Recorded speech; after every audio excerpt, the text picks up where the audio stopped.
Only Murders in the Building's debut episode revealed that Ben had once again passed away under enigmatic circumstances after being miraculously revived. Mabel was definitely the member of the group who was the most startled out of everyone else. Mabel didn't know Ben personally, but his show gave her the tools she needed to go through a very trying time in her life. Her mother experienced severe depression following the death of her father. For several months, she refused to leave the bedroom. Ben's show was the only time laughter could be heard in their house. The show might have been lame for people, but it gave Mabel hope that the hard times would pass. Mabel had a special place for Ben in her heart, and that is why she was genuinely affected by what had happened. Currently, Mabel was going through an existential crisis and time and again felt that her life had become directionless and that she wasn't doing anything productive with her time.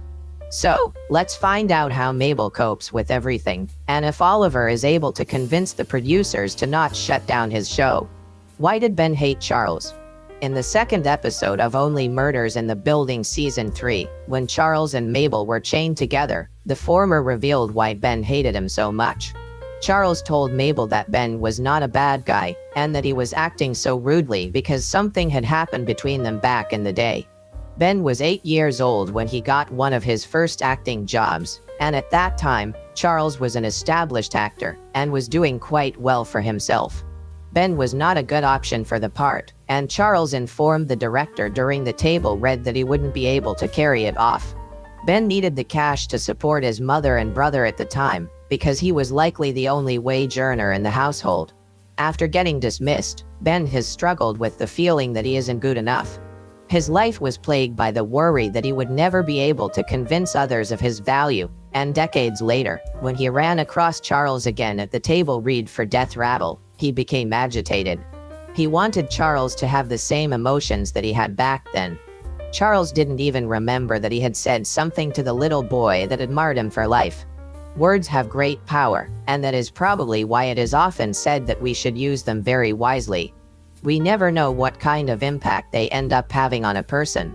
We might think that it means nothing, but the one on the receiving end might take it very differently. Charles wanted to make things right, but Ben could never forgive him for what he had done to him. To date, Ben had low self-esteem issues, and he didn't have any confidence in his abilities. He felt that people liked him only because he played characters on screen, and the day they learned about his real self, they wouldn't have such a high opinion of him. Charles told Mabel that she had every reason to like the guy because, genuinely, Ben was a good human being. Why did Greg kidnap Charles and Mabel? Greg approached Mabel during Ben's burial and told her that he had evidence that may take them to Ben's murderer. Greg explained to Mabel that he worked as a security guard for the late actor, therefore he was aware of many things that others were unaware of. Mabel asked Charles if he wanted to accompany her because she had intended to start the true crime podcast. When Charles and Mabel arrived at Greg's house, they noticed that he had many souvenirs from various films in which Ben had been. Things grew a bit suspicious when Charles and Mabel saw that the photos that he had put up in his house, together with Ben, were all photoshopped. Charles felt that there was something horribly wrong with the guy, and he told Mabel that he was leaving. Before he could leave the house, he heard a loud sound, and he went inside to find that Mabel was lying on the floor, as Greg had knocked her unconscious. Before Charles could do anything, Greg gagged him too, and took them both to a room, where he chained them to a pole. Greg was a stalker, and he was obsessed with Ben. He worked as a chef, and he was not in charge of Ben's security, as he had earlier told Mabel. Greg used to steal things from Ben's set, and that is how he had a huge collection of objects used in Ben's film at his place. But before he could do that, police officers arrived at the scene and took him under arrest, ending the nightmare for Mabel and Charles. What idea did Oliver come up with? Oliver, since the time he began his journey as an artist, knew that one not only needs to have talent, but also needs to move around with the right people. He always wanted to be a part of the elite gathering and be known in that circle. Maybe that's why he was disheartened when he was not made to sit with the elite group during the funeral.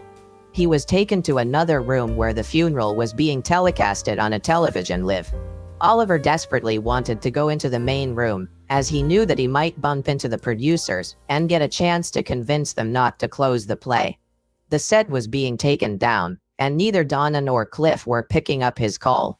Oliver met Maxine, a well-known critic, and encouraged her to write about the play because he had heard from his sources that she enjoyed it.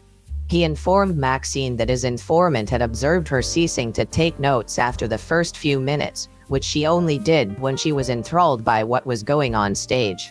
Only Murders in the Building, Episode 2 addressed his worries by telling him that the ink on her pen had run out, and she loathed the play and thought it was Oliver's weakest work.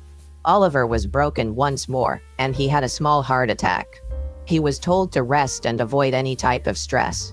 Oliver got an epiphany of sorts at the end of the second episode, and he told Charles and Mabel that he was going to completely revamp the play and make it into a musical. Oliver was ecstatic because he had found some hope to hold onto. Mabel also informed Oliver that they will begin the podcast as well as their inquiry. Mabel had photographed Ben and observed that he was clutching a handkerchief, which she suspected belonged to the killer who had pushed him from there.